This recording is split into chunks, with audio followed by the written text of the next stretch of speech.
بسم اللہ الرحمن الرحیم۔ السلام علیکم۔ آج میں بیان کروں گا استنجا کے بارے میں۔ اسلام صفائی ستھرائی اور پاکیزگی کے اصولوں پر عمل کرنے کا دین ہے اور پاکیزگی کو نصف ایمان قرار دیتا ہے۔ اسلام مکمل پاکیزگی چاہتا ہے۔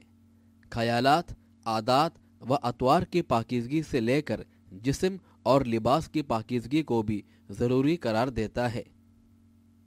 رسول اللہ صلی اللہ علیہ وآلہ وسلم نے مسلمانوں کو اپنے خیالات و اعمال کے ساتھ ساتھ لباس اور جسم کی صفائی اور پاکیزگی کے طریقے بھی سکھائے ہیں، حتیٰ کہ بیت الخلاء یعنی ٹوائلٹ یا واش روم کے استعمال کے آداب بھی سکھائے ہیں۔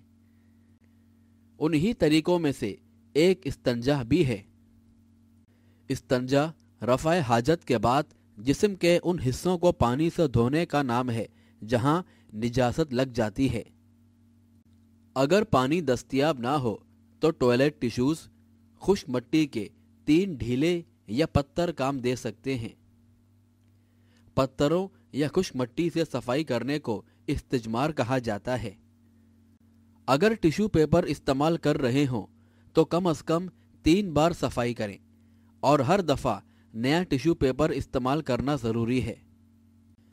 اور ہر مسلمان کو بیت الخلاء میں داخل ہونے سے پہلے یہ دعا پڑھنی چاہیے: بسم اللہ اللہم انی اعوذ بک من الخبث والخبائث۔ اللہ کے نام کے ساتھ، اے اللہ میں گندی مخلوق اور گندے کاموں سے تیری پناہ میں آتا ہوں۔ بہرحال اس کے بعد بیت الخلاء میں اس طرح داخل ہونا چاہیے کہ پہلے بایاں پاؤں اندر رکھیں اور بیت الخلاء سے نکلتے ہوئے پہلے دایاں پاؤں باہر نکالنا چاہیے اور ساتھ یہ کہنا چاہیے: غفرانک، اے اللہ میں تیری بخشش چاہتا ہوں۔ بہرحال اندر کوئی ایسی چیز نہیں لے جانی چاہیے جس پر کوئی مقدس نام یا مقدس عبارات جیسے قرآن کی آیات یا حدیث لکھی ہو، اور اپنا چہرہ قبلے کی طرف کر کے بیٹھنا چاہیے اور نہ پیٹ کر کے، اور غیر ضروری طور پر جسم کے ان حصوں کو ننگا نہیں کرنا چاہیے جنہیں ڈھانپنا ضروری ہوتا ہے۔ مرد کا سطر ناف سے لے کر گھٹنوں تک ہوتا ہے جبکہ عورت کا پورا جسم ستر ہوتا ہے۔ بغیر کسی گزر کے کھڑے ہو کر پیشاب نہیں کرنا چاہیے، بلکہ زمین کے قریب ہو کر اپنا کپڑا ہٹانا چاہیے اور قضائے حاجت کے لیے بیٹھ جانا چاہیے۔ اس بات کا پورا خیال رکھنا چاہیے کہ پیشاب یا پاخانہ جسم یا کپڑوں کو نہ لگے، اور اپنی شرمگاہ کو پانی کے ساتھ دھونا چاہیے۔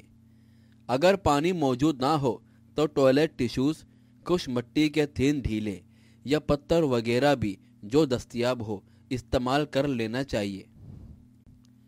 اگر ٹوائلٹ ٹیشو اور پانی دونوں استعمال کرنے ہوں تو پہلے ٹوائلٹ ٹیشو استعمال کیا جائے اور اس کے بعد پانی استعمال کیا جائے۔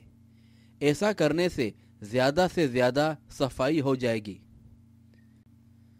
اور شرمگاہ کو دھونے کے لیے بایاں ہاتھ استعمال کرنا چاہیے، اور اس بات کا خیال رکھا جائے کہ یہ عمل طاق دفعہ یعنی 3، 5 یا 7 بار دہرایا جائے۔